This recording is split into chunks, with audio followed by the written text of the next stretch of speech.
يا عاصم ادارات الامن بلاد كيف شوف انت يوم حلمي مدام عندك كلمه تحب تقولها للشعب التونسي؟ في زوج تجمعيين الامن خلي ولد دوش عملوا هم موجودين هنا يجيبوا السلطه خرج السوريات يتكلم ويجيبوا فريعه اللي خلي ولد قالوا لي انت عملت هو اللي امر بالقتل هو فريعه تكون القضايا نعاودوا ماناش ضد الامن ما دامش بلاد تقوم بلاش امن لكن ضد الممارسات القضائيه وضد اي بوليس انتصرتوا ما دامش حتى قضاء القضاء يتكلم وهم تبعوا عليهم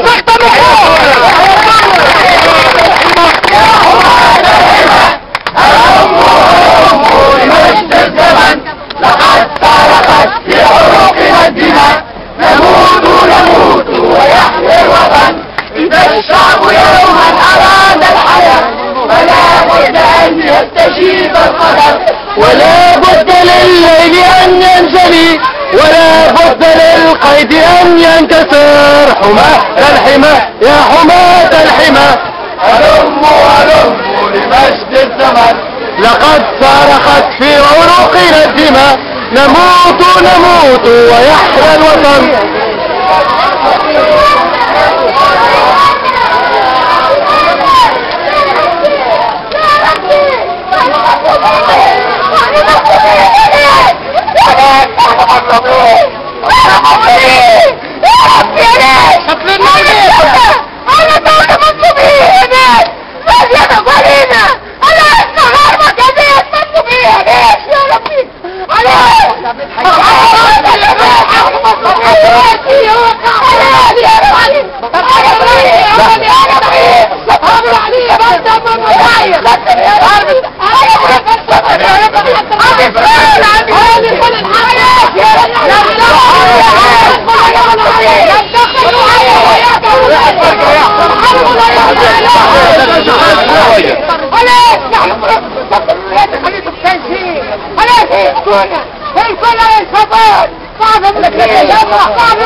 علاش يا ربي